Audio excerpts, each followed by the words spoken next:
All right. What is going on, everybody? Welcome on into the Cinema Lords podcast, short number 2. I am coming to you guys live, just me, myself, and I, fresh out of the theater. Just checked out Wonka on opening night, a movie that I was looking forward to for some time. I was very excited for it. Totally lived up to my expectations. So I'm very excited to talk to you guys about that. And I'm also going to be talking to you guys tonight about the Holdovers. So we're going to be doing a 2-movie review. 2 movies that I liked a lot, so it's going to be a lot of positivity tonight. So let's dive right into it. I'm going to start things off with the Holdovers. This movie is still playing in theaters right now. It's not on any streaming platforms that we speak of. If you can go check it out in a theater, it's only selective theaters. I suggest you do so because this movie is an awesome movie. It is from Alexander Payne, Oscar winner, screenwriter, Descendants, Sideways, about Schmidt. He's the one that directed this movie. It stars Paul Giamatti. It stars Dominic Sessa. And it stars Divine Joy Randolph. We're going to talk about the first 2 in a little bit. The latter, Divine Joy Randolph, she does a great job. She would probably be most notable from Murderers in the Building, or maybe The Lost City. She plays Sandra Bullock's agent, a movie that I liked more than most people. I thought her character in that movie was very enjoyable. She was also in The Idol, that terrible HBO show that we talked about a little bit over the summer. But she's had some good roles. She plays like the grieving mother in this role, and I thought she did a really great job. I think she's a very good actress, and I think she's kind of just coming into the limelight here of Hollywood. I think she's just kind of starting to shine. But this movie takes place 1970, New England. Right away, as soon as it started, I loved the vibes of it. Very old school vibes right out of the opening studio introductions. The rated R maturity level right out of the gate, the way that they film it's the old school vibe with the old school logos and all of that. It was very cool right out of the gate. They did a great job of setting the setting. You know, you feel like you're in 1970. You feel like you're in New England. There's a ton of snow. It is filmed in New England, which definitely helps. But this is a movie that I really loved. It takes place during the Christmas time. It follows a set of, I think it's 5 kids who are in a boys' prep school. It is during the Christmas holiday. Now, while it takes place during Christmas, it is not a full-blown, in-your-face Christmas movie. There are some Christmas ties, connected to the movie, but it's not an in-your-face Christmas movie. 5 boys, they are the Holdovers. So basically they're staying over at their prep school because either their families are too busy, they're too far away, or they just straight up don't want their kids to come home for the holiday. They are going to be staying with their prick of a history teacher, played by Paul Giamatti. He absolutely kills it. He's always very talented, but this is one of his best roles. I feel like, in my opinion, he absolutely kills it. But like I said, they're staying with him. He's the over-strict history teacher. He's also a bit of a drunken alcoholic. So right away, it's a setting that you've kind of seen before. You know what I mean? You know that you're going to have the older mentor who's got his own issues, and he's going to have kind of his pupil, and they're going to kind of change him, and they're going to kind of change the kid. And it's a storyline that you've kind of seen before, but I felt like this was a creative spin on it. I felt like while there was a lot of dry humor in it, I found this movie to be very, very, very funny. I was laughing the entire time. I felt like on all fronts, the acting was supreme. I already mentioned Divine Joy. She was unbelievable. Paul Giamatti in his role was straight up stupendous. To this point, I would have said that I think with a lot of other people, Cillian Murphy is just a slip-on for Oscar for Best Actor because of his role in the Oppenheimer. But Paul Giamatti is just as good in this as Cillian Murphy is in Oppenheimer. He absolutely buries this role. He's always fantastic. But this one, I feel like he was meant for. I feel like he was a step above. I feel like this is one of his best ones. The second role is by a kid named Dominic Sessa. He is kind of our main protagonist of the movie. He is like the main one of the kids that's being holed over for Christmas, the holiday break. And I didn't know until today, because when I do, these reviews, I like to go and do a little bit of back search and, try to figure out, just everything, what this guy directed, what this guy acted in, etc. This Dominic Sessa kid I'd never heard of, so I did a little back search on him. He'd never been in anything. Sure enough, this kid, Dominic Sessa, is basically the role that he's portraying in this movie. He was in a Massachusetts prep school. Deerfield Academy is the name of it. It's also one of the shooting locations for this movie. They, put an open casting call out to their students and said anybody that wanted to try out could come and try out. This is a kid who originally went to this prep school. He wanted to be a hockey player. Due to some injuries, he had to change, and he went to drama. And next thing you know, he is in a Oscar-winning, Alexander Payne. It was for a screen, for screenwriting, but still, this is his movie. You're with an Oscar winner. You're working with Paul Giamatti.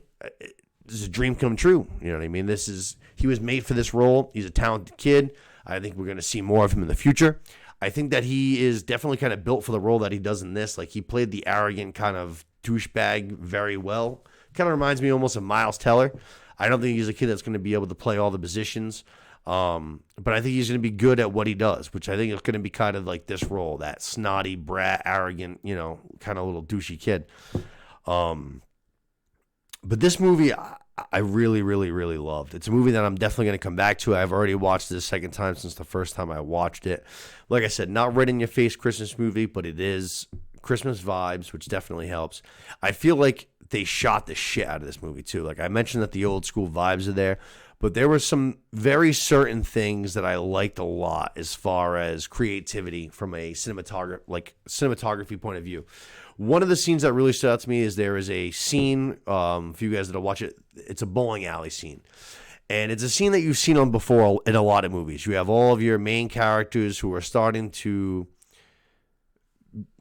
adapt. They're starting to have their new changes take over. You know what I mean? They're starting to become the new characters that they're going to be at the end of the movie. You see them progressing. They're having their bonding moments with the other characters. They're shifting towards the light kind of thing. And you've seen this scene before, and you always see it the same way. It's like they're all having a good time. You see them throwing strikes because, again, I say they're at the bowling alley. You'll see them throwing strikes and having a good time and celebrating and fist pumping and this, that, and the other thing.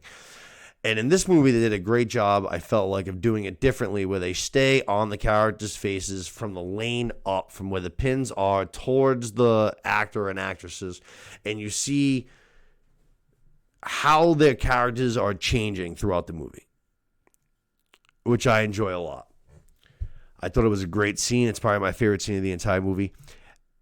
The third act of the movie definitely loses itself a little bit, in my opinion. It gets a little bit too much. Like it kind of should have just stayed in its lane rather than get a little bit too crazy. But overall, I thought this movie was incredible. And that's not a word I feel like I throw around lightly, especially this year. I feel like it's been kind of a tough year for the cinema, for the box office all around. And this is a movie that truly stood out to me, kind of like Oppenheimer did. It's not Oppenheimer, but to me, it is my second or third favorite movie of the year. Oppenheimer is definitely number one. And then shout out Justin Trudell, because I believe that this episode of the podcast is going to be on the Kirk Minahan Network as well. Shout out Menners. Shout out everybody that are letting me be on here. But I thought Guardians 3 was right up there for the best movies of the year. I would say that the Holdovers and Guardians are definitely my 2 and 3 spots. It kind of just depends on the day and what I'm feeling. But the Holdovers is great. It really, truly is. It's a great, great movie. If you haven't seen it, I highly suggest you go and check it out. While there's a lot of dry humor, I found that to be hilarious. I laughed my ass off. Paul Giamatti is fucking spectacular. He might get an Oscar for it if you ask me. You have an unbelievable performance from a new kid who is basically born to play this role because he was already living it in Dominic Sessa. You have Devoy Joined Randolph, who is an up-and-coming star, if you ask me. She's really good. She's funny. She plays the grieving part of this so well. She's so emotional, and you feel for her in all kinds of ways. This movie was original, even though you kind of seen the overall premise of the movie played out before. The way that they spun it was original. It was creative. It's a good time. It's a good time. Like I said, it loses itself a little bit in the third act, but to me, truly and honestly, this is my second favorite movie of the year. This is behind Oppenheimer. I put it in as a 95 out of 100. I loved this movie. Like I said, I already came back and watched it a second time. I thought it was fucking fantastic. I really did. It definitely, the third act could have been a little bit cleaner. I think they could have just been a little bit simpler. Sometimes simpler is better. You know what I mean? Sometimes you don't need to throw in that extra twist for no reason. This one I don't think played. For those of you that have watched it, I'm talking about the father scenario. It didn't totally work, at least for me. But overall, I love this movie. I really, really do. I'm going to come back. I'm going to watch it a bunch of times down the line. So if you haven't checked out The Holdovers, I highly suggest that you go check it out. It's not on streaming yet. I'm sure that it will be soon. But go check it out. It's in select theaters, but this is one that I think, if you're a true movie fan, I think you're really going to enjoy this movie. There's so many things about it that are done so well. So check it out. From there, let's transition to movie number 2. The movie I just saw tonight. Went down to the picture show, Fall River, and checked out Wonka on opening night, a movie that I was very excited for, that I've been looking forward to for a long time. One, because I love the original Willy Wonka. I love it. I grew up on it. I've watched it 2 billion times. I think it's a truly stupendous movie, and I think that Gene Wilder is one of the greatest, like, as far as him playing Willy Wonka, it's one of the greatest castings of all time. So I was very excited for this for that reason. And then the second reason is that I'm a huge Timothée Chalamet fan. I think Timothée Chalamet, while he might not be like a lot of the traditional actor superstars that you see in Hollywood, he's not like, he's not your Jake Gyllenhaal. He's not your, whoever you really want to say, to be honest. Leonardo DiCaprio, fucking the old school guys. You want to go Clint Eastwood or Gene Hackman or, whoever the fuck else, Sylvester Stallone. He's not that big, tough, rugged guy. He's unique. He's particular. Obviously, he's smaller. He's scrawnier. But I think he's a tremendous actor, and I think he's very charismatic. And I think that he can, I think he can act his ass off.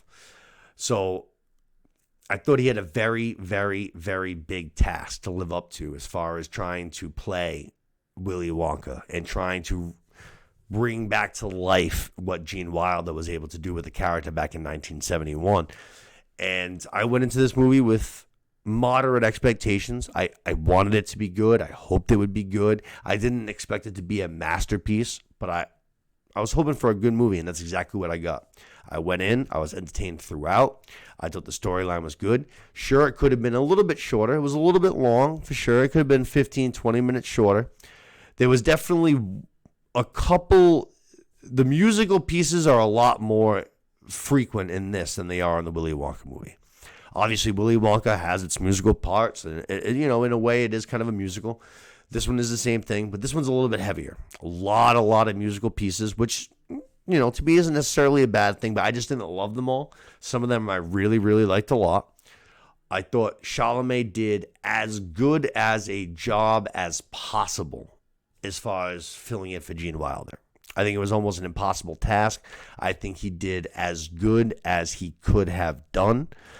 But like I said, I thought this movie was a good time. I had fun the entire way through.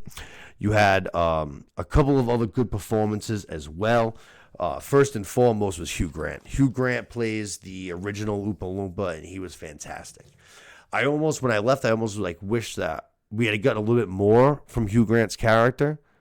But then in a way, I was almost like, maybe we got just the right amount, because every time that he came on screen, it was such like a, oh shit moment. It was like, all right, things are going to get a little bit good for a few minutes. Not, good, but better than they had been, exceeding expectations.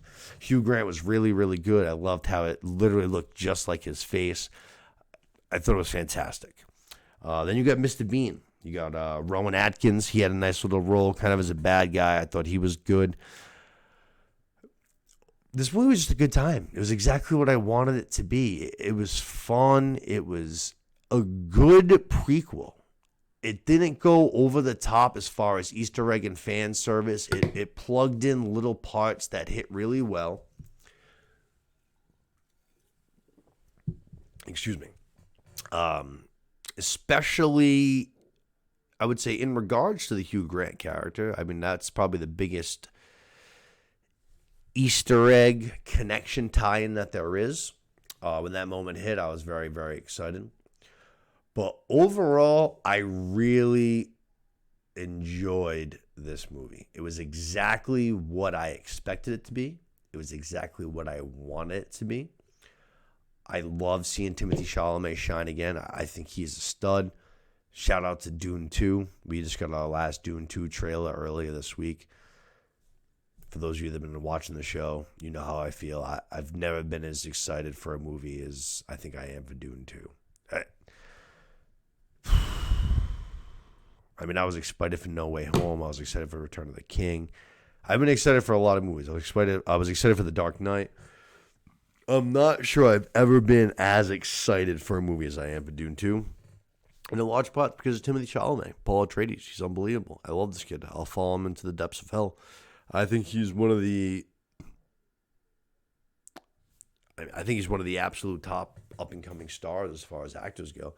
Which is funny because in Dune 2 we have Austin Butler also getting added to the mix, which I'm a big fan of him as well. And then you got Florence Pugh joining. You got Zendaya. Dune 2 is littered with the most talented up-and-coming actors and actresses. Anya Taylor-Joy is one of them that's been left out, but I think she's incredible as well. But, you know, back to the main focus. Timothée Chalamet is as good in this role as you can possibly find. I think it was a very tough task living up to Gene Wilder, and I think he did as good as you could do.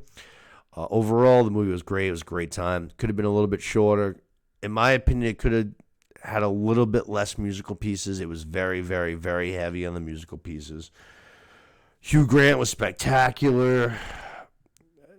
It was a good time, man. It was. If you're a Willy Wonka fan, if you're a fan of movies, if you're a fan of musicals, you're going to enjoy this. You're going to have fun. You're going to like it. I'd say go check it out in theaters. You know what I mean? It just came out today. I saw it in Dolby.